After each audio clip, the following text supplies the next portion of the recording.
Hello and welcome to Ways to Change the World. I'm Krishnan and this is the podcast in which we talk to extraordinary people about the big ideas in their lives and the events that have helped shape them. My guest this week is a pioneer in all sorts of ways. Indra Nooyi is the former chairman and CEO of PepsiCo, and she was perhaps the first of the Indian Americans to start taking over the big American giants. And she's written a book about her life, having stepped down from PepsiCo, but very much not retired, called My Life in Full, Work, Family and Our Future. And if I tell you that the cover quotes are from Hillary Clinton, Mindy Kaling and Matt Damon, you will know that Indra Nooyi is not your average corporate robot.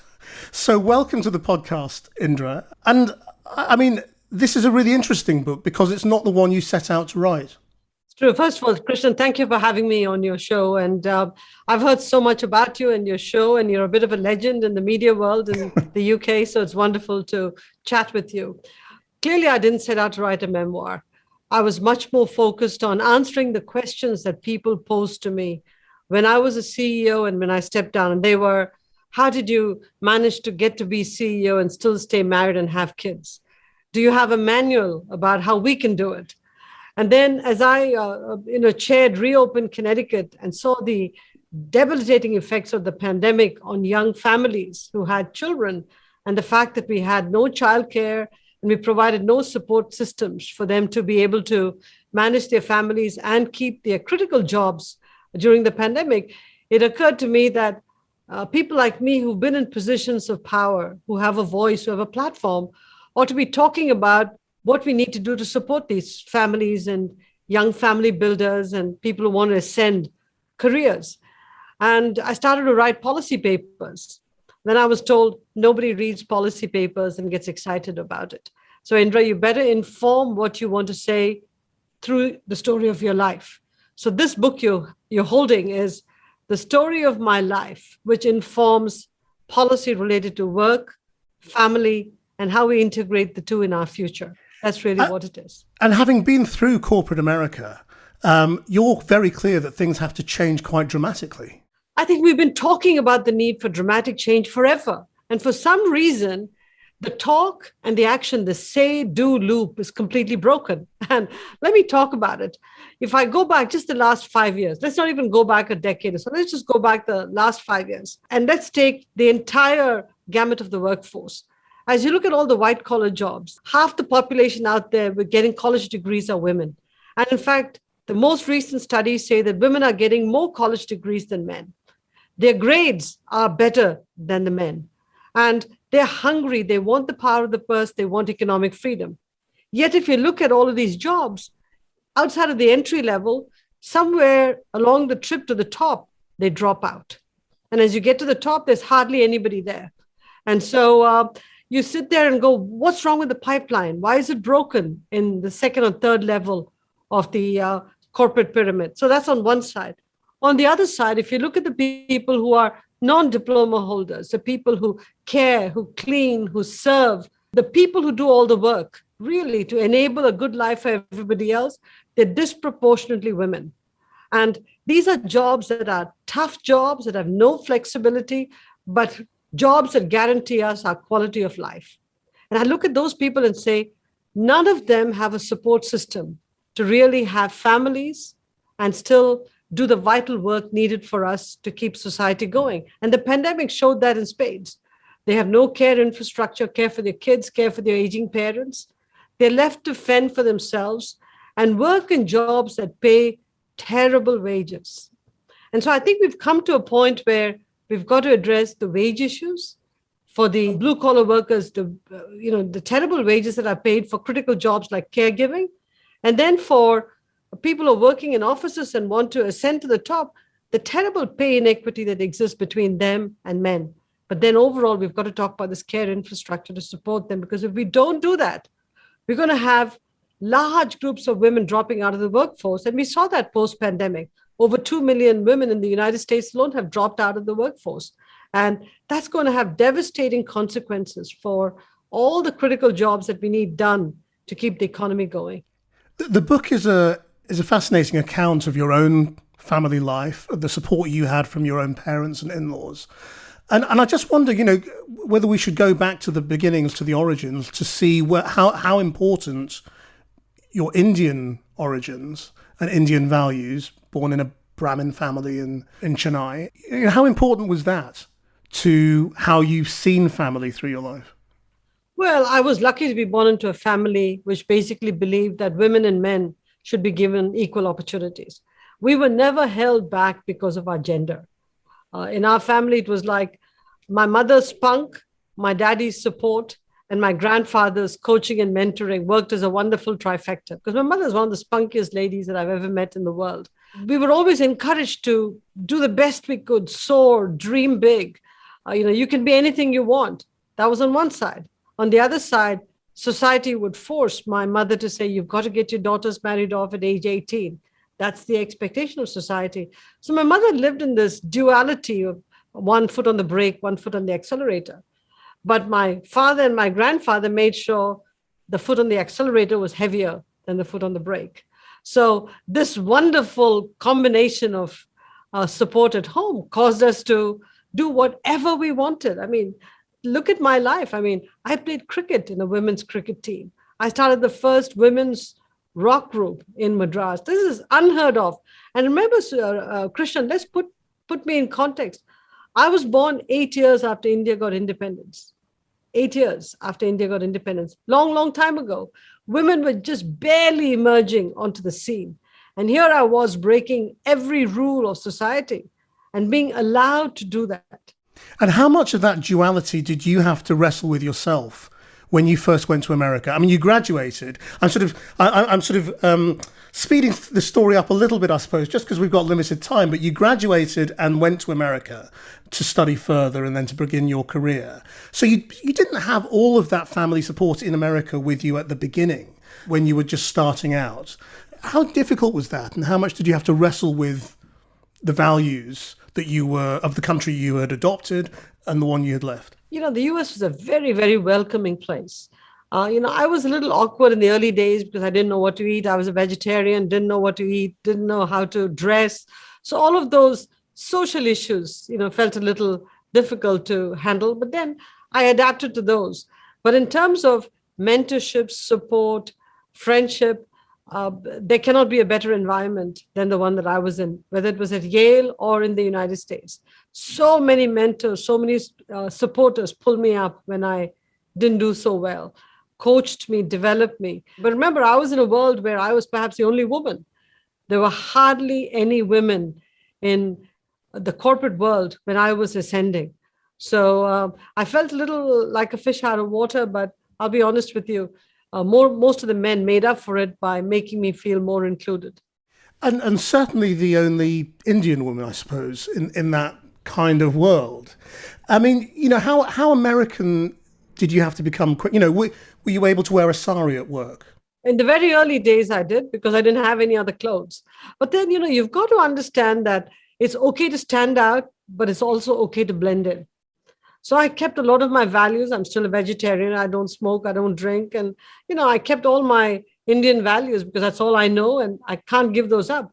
But at the same time, I've blended in pretty well. I dress appropriately so that I don't draw attention to myself for the wrong reasons or for reasons that have to do with my outfits rather than my brains. I love sports in this country because business is done through the language of sports. And I became a student of a lot of the sports here. So I'm a great blend of both cultures. And I think in many ways, that duality, the fact that I live in both cultures, is what made me a stronger person, allowed me to keep my individuality, but also thrive in this country. There's a story about you meeting a British Prime Minister at Chequers and explaining why you went to America and not Britain. Yeah, I was at Chequers at lunch, and the British Prime Minister asked me why I didn't come to the UK when I went to America to study. And I just smiled and I said, honestly, because had I come to the UK, I'm not sure I'd be having lunch with you.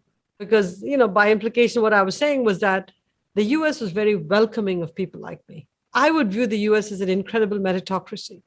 And the supporters and the mentors and the people who pull me up, I look at all of them and say, only in America. At least that's how I felt. Which Prime Minister was that? I'm not mentioning that. Well, I mean, Good try. it's an indicator of how many you will have met. So look, I mean, to get back to this point that you are making about family, to what extent are you making this because you feel that you didn't get it right yourself? I think I got it right in the context of my overall life, because it's, being a mom is a full-time job. Being a daughter-in-law in the Indian context, as you well know, is a full-time job. Being a wife is a full-time job. And being a CEO is 3 full-time jobs rolled into one. And so in the context of the many, many jobs I had, I got it right. To be honest, nobody gets it right, whatever right is.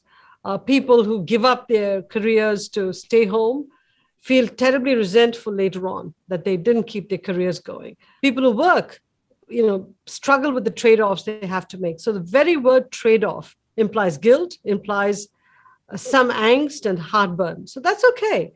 In my case, the fact that I'm still married to the same person for over 41 years, the fact that my 2 kids are pretty damn good, and the fact that I'm still sane, having handled the high pressures of a CEO job and then trying to give back to society in profound ways, says that by my books, I did okay. Family, I bring up this whole issue of family because I believe that the reason I'm able to do all this is because family anchored me.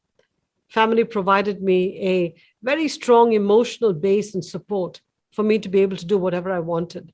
If anything went wrong, family was always there. So I had the confidence of family, whether it was my husband and kids or my extended family, they were always there for me. So I had that confidence, and that allowed me to sort of branch out and dream big. But you tell quite a lot of stories as well about the things that you missed. I just wonder why you've told those stories. I mean, is it that you think that you were ultimately right to do that, or that you wish that you had gone to the neighbour's funeral, to your daughter's, meeting? Or are you telling those stories as just, this is what you have to do in order to be the CEO and chair of a company like PepsiCo? This is what you've got to do to juggle home, work, everything that goes around it. That's the fact of life. And I think it's high time we all recognize that life is so multifaceted. There's so many things we have to do. I mean, let's leave the fact that I had children and I was working. Let's leave that aside. Let's say I didn't have any kids and I had a job, but I had an aging parent I had to take care of, or an ill relative or an ill spouse I had to take off. I would have had the same challenges. So this is not about children or anything of that sort. This is about anytime you have more than one thing to do, you're going to have trade-offs that you make. The issue that you've got to understand is when you're working and you're successful, you always feel like, oh my God, did I miss out on something? And this is what I call the perfection gene that many of us women have. It's hardwired into our DNA, whether we like it or not. And if you did 90% right, you worry about the last 10% that you didn't get perfectly right. And me, I'm a bundle of that. I'm a bundle of, guilty genes. I can't help it. That's the way I was born. I'll be honest with you. I was a more present mother for my kids than many other mothers who weren't even working outside the home. In fact, the Convent of the Sacred Heart would say to me, Mrs. Nooyi, if your daughter has a sprained ankle, you're the first mother who rushes over. Why? I said, because I want to make sure my daughters are okay. And so I was a over-involved mother in those days. I never missed a school board meeting. I was in the school board, never missed a single meeting. So I was a very involved mother. But the times that I did miss out on the kids, I felt terrible. And I wanted people to understand that feeling guilty is part of our life. Worrying about the trade-offs you had to make is part of our life. And I don't believe it's just me. My husband feels the same guilt when he couldn't make it. And I hope men feel as much guilt as women do too, because bringing up a family is a joint responsibility. It is not the responsibility of just one person. It takes 2 to produce kids. So I hope both parents feel equally responsible. And I suppose that guilt is never really going to go completely, but we can do something to make the balance better. So what is it you think we should do? Well, the guilt can go if you come to terms with it and say, it's now behind me, I've got to move on. But I think the real thing that we can do to help, especially because we need families, we need children. to keep the economy going. The single biggest thing COVID did for us, it really enabled technology development, like Zoom and Teams and Chime, all of those teleconferencing tools to enable remote working or hybrid working. That's a great thing. So I think if you want to look for a silver lining in the pandemic, it's the fact that we can now have these conversations without being in the studio, being face-to-face, and good quality technology. But if we could now add to it paid leave for those countries that don't have it, and a wonderful care infrastructure, care for children, care for aging parents, whatever you need in terms of a care infrastructure, I actually believe we'll have a society where every available talent can contribute to the growth of the economy without going through incredible stress. Families, which are supposed to be a source of strength, are increasingly becoming a source of stress because we don't have the support structures. And therefore, people are delaying having families or not having them at all. And you just have to look at Korea and Japan and those economies to see what happens when you don't have family creation. So I think if we can address this care infrastructure quickly and in a sensible way, I actually believe we will have happier families and better rounded kids as they grow from 0 to 5 and then enter school. I mean, business seems quite divided at the moment, doesn't it? There are those who are saying, well, as you say, the pandemic has changed everything. We can work flexibly. People can work from home. They don't need to be in the office all the time. But there are some, particularly financial institutions, who are saying, no, you've got to be back. We've got to go back to normal. We cannot get our productivity back to normal until you're all back at the desk. What do you say to those bosses? Well, I think we're in this pendulum swinging that goes all the way to one end and all the way to the other end, and then comes to some resting point. Started with everybody was working remotely. Every building was empty. Now it's like everybody come back. And I think they're going to evolve to some sort of a resting point, which is, a couple of days work from home, 3 days come into the office, because at the end of the day, you do need that human interaction to be able to develop the soft skills. So I'm all for that. If I was running a company today, I'd say come in for a few days because you need to understand the culture of the company. You need to meet people. You need to develop leadership skills. So I would think about the hybrid environment very, very carefully. But now here's the point. If you've got a couple in whatever family structure, how do you take turns at the members of the family going into work in different times so you can also bring up the kids? And times that both have to go in, how do you depend on a care infrastructure? So I think we have to rethink the structure of communities, the structure of care, the structure of hybrid working. But what we cannot have is the woman being asked to be the teacher, the caregiver, the cleaner, the cook, doing everything at home, and also keeping a job because that job is important for that own person's, mental strength and stability, but more importantly, to keep the family economically viable. Because these days, childcare costs so much. We have to find solutions to allow them to have a care infrastructure and keep a job. Now, these are not just thoughts that you've come to after having left, are they? You were trying to do this in the last few years of your time running PepsiCo. You had this idea of performance with purpose. How much resistance did you encounter from other people as you tried to do this? A lot, because when I introduced performance with purpose, this was in 2006 and 2007, I was way too early for it, in the sense that people hadn't caught up. They looked at companies as just a force for shareholder value and nothing else. And it doesn't matter what kind of impact you had on society, you just focus on delivering the almighty buck as much as you can today. Forget about tomorrow. When I articulated performance with purpose, all that I was saying was that we are focused on value creation, but we're going to balance level and duration of returns judiciously. And we're going to invest in the short term to make sure that this company stays successful for a long time, which is what I thought the role of a CEO and a board of directors was. So people pushed back and said, don't be a Mother Teresa, just focus on the short-term profits.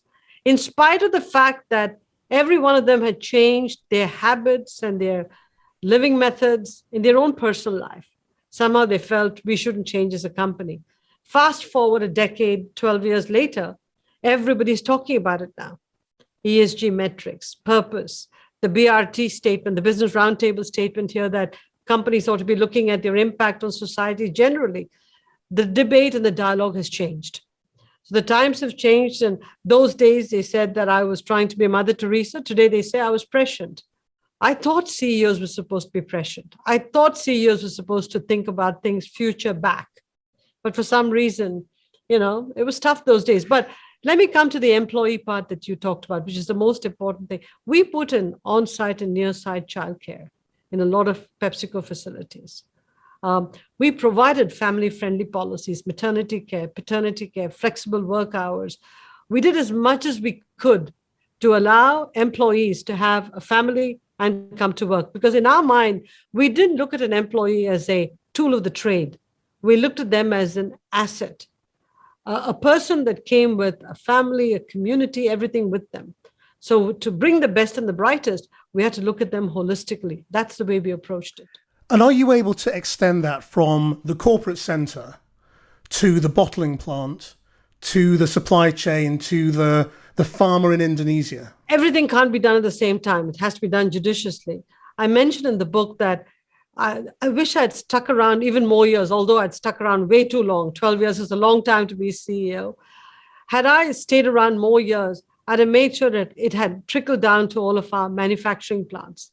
Because people who work the second and third shift in a manufacturing plant, they have childcare issues too. And most childcare centers are not open beyond the regular hours.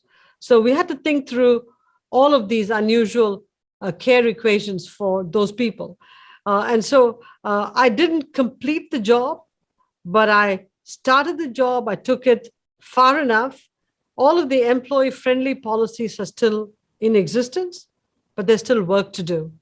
And I think in this new post-COVID world, whether it's companies on their own, companies in cooperation with other companies, or in cooperation with communities and state governments, something has got to be done to build a care infrastructure, because I honestly believe that's going to be the competitive advantage of companies, of states, of countries, because you're going to create an environment where the best and brightest in society can actually come to engage in paid work and help to grow the GDP of the country.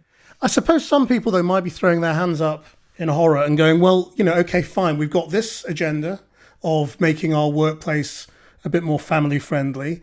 We've got the environment, we've got healthy eating, stopping selling sugary drinks and all those sorts of things. Is it possible to just build a business that is about making money anymore? Or are you all trying to create an impossible virtuous circle? If you frame it that way, it sounds, kind of negative. But let me frame it in the positive way. Companies are rooted in society.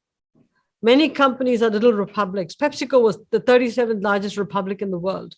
We are little republics and have a profound impact on every society in which we operate. We are engines of efficiency. That's what private enterprise is, engines of efficiency. We can make things happen. And today, we're all in a war for talent. We want the best and brightest to come into our companies and work. That's really what we want. We want the best. So let me now throw out the statistics. In the United States, 70% of high school valedictorians are women. More than 50% of college graduates are women. Almost 60% of professional degrees are gotten by women. In MIT, 47% of the engineering graduates are women. Georgia Tech, Caltech is 30%. In STEM disciplines, women get 1 point higher GPA than the men. And we're sitting here asking the question, how do we enable women to be in the workforce? I think it's crazy. The facts are in front of us. If you want the best and the brightest to be engaged in work to further the competitive advantage of companies and countries, you better find a way to bring families, family builders, and women into the center of the conversation. It is less important than to talk about going to Mars or any other part of the universe than it is to talk about families and women. And I think it's high time people in power realize that this is something we have to do. To what extent were you able to transform things at the top of PepsiCo? I mean, if you look at the people at the top, you go to the PepsiCo website, it still looks pretty male. It still looks pretty white and middle-aged. I mean, how transformed is it? Oh, I think in the top management of PepsiCo, I think 30 or 35% are women now and people of color. So the diversity is pretty significant. I know of several women that I promoted, and the new CEO, Ramon, has brought in more women and accelerated them. You see, the big thing is that you've got to build the pipeline. Women and people who are diverse, you can't just plonk them in at the top. You've got to build the pipeline. So, we were actively nurturing and developing people of color. Many of them are moving up to positions of power now. And then Ramon has gone a step further and brought people from the outside, saying that if there are qualified, diverse people, let's bring them in because it improves decision-making in the company. It leads to better, inclusive decisions. And how do you think America is doing more broadly then on that agenda? I think way better than it was 10, 15 years ago. I think what my hope is they're doing it because it's good for business, not because some outside pressure is saying do it. Because if that outside pressure goes, they shouldn't go back. It needs to go deep into the DNA and the structure of the thinking. Diversity is a program, inclusion is a state of mind. We've got to move from diversity as programs that are mandated upon us to inclusion, which is deep, deep into our psyche and our minds. And I think that journey is happening now. I'm seeing it and I'm feeling good about it because I'm looking at it strictly from are better decisions being made? Is more value being created? Are we creating an inclusive society? Are we drawing from the best and brightest? I think it's happening.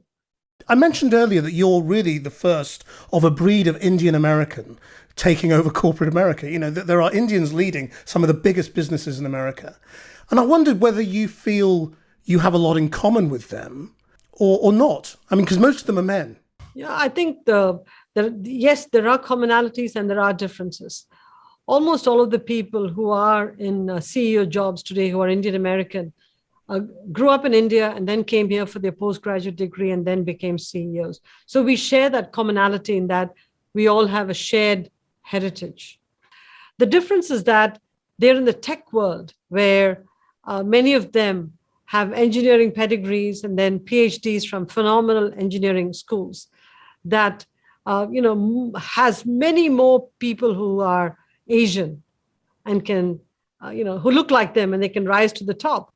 In mainstream consumer products, which is where I was, in an iconic company, there weren't too many people like me. The time that I was ascending, even today, there aren't too many people like me that are coming up the ranks to become CEO. So in a way, it was different. I didn't feel the difference until I looked around and saw that there was this big divide between the tech companies and then the mainstream companies, and realized that perhaps I had broken some barriers and boundaries when I ascended to the top. It's all in retrospect. When it was happening, it just happened. In retrospect, I go back and say, yeah, maybe it was frame breaking in its own way. Can I ask you about business and politics then? I mean, we were hinting earlier, your access to power, whether it's a British Prime Minister or an American president. I mean, I'm sure when you were running the company, you could pick up the phone to a lot of world leaders quite easily. What is the right relationship between business leaders and political leaders? When you have large companies like ours, we are, major forces in all the countries in which we operated. And if I take something like the US or the UK or India, countries like that, we employ a lot of people. Our supply chains are vast. We can do a lot of good things for the company, for local communities, local economies, for people. At the same time, governments can also derail what we're doing through sort of facetious policy changes or policy changes that could impact us negatively in the long term. So, we have to have an ongoing conversation with governments. They've got to know who we are, what we're doing.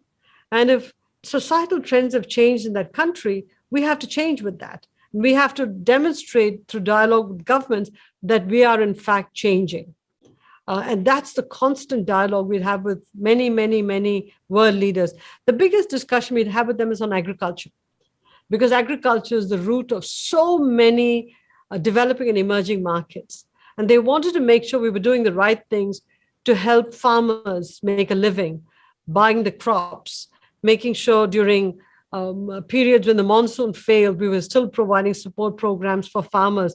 So I'd encourage an endless dialogue with prime ministers and presidents about supporting the agricultural sector. all of these were discussions that they wanted to have with you. And then they wanted you to have a voice in their foreign investment panels, whether it was FIAC in Russia or through Chinese boards. It was tell us how to attract more foreign investment to the country.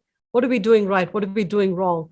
So it was always, a constructive dialogue that helped the country and helped PepsiCo too. So what do you think was the lesson of the Trump experience? Because, you initially joined his sort of advisory council that he ended up then sort of disbanding when he heard about disquiet on that council about what he was doing.